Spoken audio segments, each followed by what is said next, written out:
রাজনৈতিক দলগুলোর সাথে জাতিসংঘ মহাসচিবের বৈঠক সংস্কারের তাগাদা। কর্মসূচি থেকে সরে এলো বাম সংগঠনগুলো। প্রবাসী স্ত্রীর ঘরে ধরা পড়া সেই নেতাকে বহিষ্কার করলো ছাত্র শিবির। মোবাইলে ইন্টারনেট গ্রাহক কমেছে 1.32 কোটি। পাকিস্তান থেকে এলো 26,000 টন চাল। দাঁত দিয়ে ট্রেন টেনে নিলেন মিশরের কুস্তিগির আশরাফ। 43 দেশের বিরুদ্ধে ভ্রমণ নিষেধাজ্ঞা দিচ্ছেন ট্রাম্প। মহাকাশে আটকে পড়া সুনিতাদের ফেরাতে রওনা দিল মাস্কের মহাকাশযান। ঈদেই আসছে মাইসেলফ এলেন স্বপন 2। আমি শার্লিন, আপনারা দেখছেন টাইমস ফ্ল্যাশ। সংস্কার কার্যক্রম নিয়ে জাতিসংঘ মহাসচিব আন্তোনিও গুতেরেসের সাথে গোল টেবিল বৈঠক করেছেন কয়েকটি রাজনৈতিক দলের নেতৃবৃন্দ। বৈঠক শেষে মির্জা ফখরুল ইসলাম আলমগীর বলেন, শুধু নির্বাচন কেন্দ্রিক সংস্কার শেষ করে দ্রুত জাতীয় নির্বাচন চায় বিএনপি। বৈঠক শেষে জাতীয় নাগরিক পার্টির আহ্বায়ক নাহিদ ইসলাম বলেন, বৈঠকে সংস্কার নিয়ে জাতীয় নাগরিক পার্টির অবস্থান তুলে ধরা হয়েছে। সংস্কার ও গণহত্যার বিচারে জনগণের কাছে আমরা প্রতিশ্রুতিবদ্ধ। সংস্কারের মৌলিক ভিত্তি এই সরকারের আমলেই তৈরি করতে হবে। সংস্কার ছাড়া নির্বাচন কাজে দেবে না। এছাড়া সংবিধান ও গণপরিষদ নিয়েও আমাদের অবস্থান তুলে ধরেছি। বৈঠক শেষে ডক্টর সৈয়দ আব্দুল্লাহ মোহাম্মদ তাহের বলেন, আমরা সংস্কারের ব্যাপারে কথা বলেছি, একটা ফেয়ার নির্বাচনের বিষয়ে বলেছি, টেকসই গণতন্ত্র ও জাতীয় ঐক্যের ব্যাপারে কথা বলেছি। জাতিসংঘের মহাসচিব আমাদের অধিকাংশ বক্তব্য সমর্থন করে বলেছেন। সুষ্ঠু নির্বাচন নিয়ে তিনি আশাবাদী। এবি পার্টির সাধারণ সম্পাদক আইনজীবী আসাদুজ্জামান ফুয়াদ বলেন, গণহত্যা নিয়ে জাতিসংঘের প্রতিবেদনে দেওয়া সুপারিশ বাস্তবায়নে সংস্থাটির সাহায্য প্রয়োজন। এখনো জাতিসংঘের 3টি প্রতিষ্ঠানে শেখ হাসিনার আত্মীয়রা কাজ করছেন। আইন শৃঙ্খলা পরিস্থিতির অবনতি হওয়ার আশঙ্কা এবং দেশের সামগ্রিক নিরাপত্তা বিবেচনায় পূর্ব ঘোষিত গণমিছিল কর্মসূচি স্থগিত করেছে বাম ছাত্র সংগঠনগুলো। শহীদ মিনারের পাদদেশে আয়োজিত একটি সমাবেশ থেকে এ ঘোষণা দেওয়া হয়। বাম ঘরানার 8টি সংগঠনের পক্ষ থেকে শহীদ মিনার থেকে গণমিছিল করার ঘোষণা দেওয়া হয়েছিল। অন্যদিকে শহীদ মিনার থেকে তাদের সরে যেতে আলটিমেটাম দিয়েছিল ইনকিলাব মঞ্চ। ইনকিলাব মঞ্চের নেতাকর্মীরা পুলিশের বাধায় শহীদ মিনারের দিকে যেতে না পারলেও নিজেদের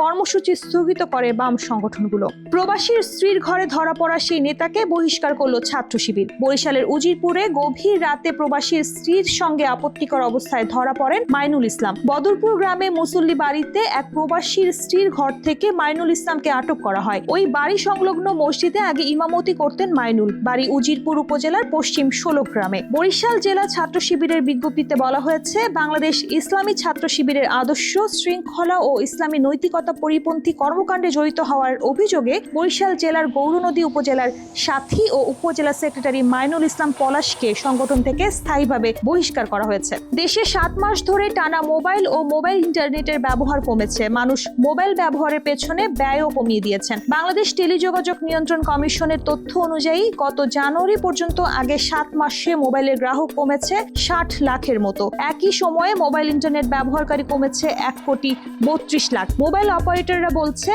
ইন্টারনেট ব্যবহার কমে যাওয়ার পেছনে মানুষের জীবনযাত্রার ব্যয় বৃদ্ধি, অর্থনৈতিক পরিস্থিতি, সরকারের কর বৃদ্ধি ও রাজনৈতিক পরিস্থিতি দায়ী। জুলাই গণ অভ্যুত্থান কেন্দ্রিক নতুন কিছু ইন্টারনেট গ্রাহক তৈরি হয়েছিল, সেই প্রবণতাও টেকেনি। মোবাইল অপারেটরদের পুরনো অনেক সিম নিয়মিত নিষ্ক্রিয় হয়, সঙ্গে নতুন সিম বিক্রি হয়। কিন্তু সিমের কর বেড়ে যাওয়ায় দাম বেড়েছে, এতে নতুন সিম বিক্রি কমে গেছে বলে জানায় অপারেটরগুলো। মোবাইল ও ব্রডব্যান্ড মিলিয়ে দেশে এখন ইন্টারনেটের মোট গ্রাহক 13 কোটির মতো, যা গত জুনে ছিল প্রায় 14,22 লাখ। পাকিস্তান থেকে 26,250 মেট্রিক টন আতপ চাল নিয়ে চট্টগ্রাম বন্দরে পৌঁছেছে একটি জাহাজ। খাদ্য মন্ত্রণালয়ের সংবাদ বিজ্ঞপ্তিতে জানানো হয়, এমভি মারিয়াম এই চাল নিয়ে চট্টগ্রাম বন্দরে এসেছে। এতে বলা হয়, গত 31 জানুয়ারি সম্পাদিত G2G চুক্তির আওতায় পাকিস্তান থেকে 26,250 মেট্রিক টন আতপ চাল নিয়ে জাহাজটি চট্টগ্রাম বন্দরে এসেছে। জাহাজের চালের নমুনা পরীক্ষা সম্পন্ন করার পর সেগুলো খালাস করা হয়েছে। শুধু দাঁত দিয়ে ট্রেন টেনে নিচ্ছেন এমন বিস্ময়কর কাজটি করেছেন মিশরের কুস্তিগির আশরাফ মেহরুজ। তার অবিশ্বাস্য শক্তির বেশ কিছু নমুনার মধ্যে এটি একটি। আশরাফ এ সপ্তাহে 3টি ক্যাটাগরিতে গিনেস ওয়ার্ল্ড রেকর্ডের আনুষ্ঠানিক স্বীকৃতি পেয়েছেন। এর মধ্যে একটি হচ্ছে কেবল দাঁত দিয়ে ট্রেন টেনে নিয়ে যাওয়া। অন্য দুটি স্বীকৃতি হচ্ছে ভারী লোকোমোটিভ টেনে নিয়ে যাওয়া এবং দ্রুততম সময়ের মধ্যে গাড়িকে 100 মিটার টেনে নেওয়া। আশরাফ বলেন, তিনি 2 টন ওজন লোকোমোটিভ মাত্র 40 সেকেন্ডে টেনে নিয়ে যান। মিশরের রাজধানী কায়রোর রামসেস রেল স্টেশনে গত বৃহস্পতিবার আশরাফের ট্রেন টেনে নিয়ে যাওয়া দেখে বিপুল সংখ্যক মানুষ উপস্থিত হন।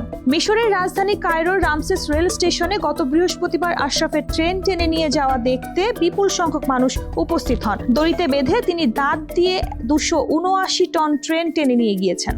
43 দেশের বিরুদ্ধে ভ্রমণ নিষেধাজ্ঞা দিচ্ছেন ট্রাম্প। মার্কিন কূটনৈতিক ও নিরাপত্তা কর্মকর্তারা লাল, কমলা ও হলুদ তালিকা প্রস্তাব করেছেন। এই লাল তালিকায় থাকা 11টি দেশ হলো আফগানিস্তান, ভুটান, কিউবা, বা ইরান, লিবিয়া, উত্তর Korea, Somalia, Sudan, Syria, Venezuela ও ইয়েমেন। এসব দেশের নাগরিকদের যুক্তরাষ্ট্রে প্রবেশ সম্পূর্ণভাবে নিষিদ্ধ করা হবে। এরা কোমল তালিকায় বাংলাদেশের পার্শ্ববর্তী মিয়ানমার ও পাকিস্তান থাকলেও বাংলাদেশের ওপর কোনো ভ্রমণ নিষেধাজ্ঞা নেই ট্রাম্পের। মহাকাশে আটকে পড়া সুনিতাদের ফেরাতে রওনা দিল মাস্কের মহাকাশযান। সুনিতা উইলিয়াম ও তার সহযাত্রী ব্যারি বুচ উইলমোর দীর্ঘ 9 মাস ধরে মহাকাশে আটকা পড়ে আছেন। বার্তা সংস্থা রয়টার্স জানিয়েছে, আজ শনিবার সকালে নাসার কেনেডি স্পেস সেন্টার থেকে মহাকাশের উদ্দেশ্যে রওনা দিয়েছে ক্রু 10 মহাকাশযান। সবকিছু ঠিকঠাক থাকলে আগামী বুধবার পৃথিবীতে ফিরে আসতে পারেন সুনিতা ও ব্যারি। গত বছরের জুনে মহাকাশে পাড়ি দিয়েছিলেন সুনিতা উইলিয়াম ও বুচ। 8 দিন পরই তাদের পৃথিবীতে ফেরার কথা থাকলেও যান্ত্রিক ত্রুটির কারণে তারা আটকে পড়েন। ঈদেই আসছে মাইসেলফ এলেন স্বপন 2। মাইসেলফ শামসুর রহমান স্বপন ওরফে এলেন স্বপন সংলাপ দিয়ে শেষ হয়েছিল ওটিটি প্ল্যাটফর্ম চরকি জনপ্রিয় ওয়েব সিরিজ মাইসেলফ এলেন স্বপন। রহস্য রেখে শেষ হয়েছিল সিরিজটি। শেষ দৃশ্যে মুখে ঢাকা একজনের সঙ্গে কথা বলছিলেন স্বপন। কে সেই মুখ ঢাকা মানুষ? কেনই বা স্বপনকে খুঁজছিলেন তিনি? এমন আরো কিছু প্রশ্ন রেখে শেষ হয়েছিল এলেন স্বপনকে নিয়ে নির্মিত প্রথম সিরিজ। এবার সেই জট খুলতে যাচ্ছে। ঈদ উল ফিতরেই সিরিজটি দেখতে পাবেন দর্শকরা। এটি স্ট্রিম করবে চরকি। এরকম আরো তথ্য পেতে চোখ রাখুন বাংলাদেশটাইমস.com-এ।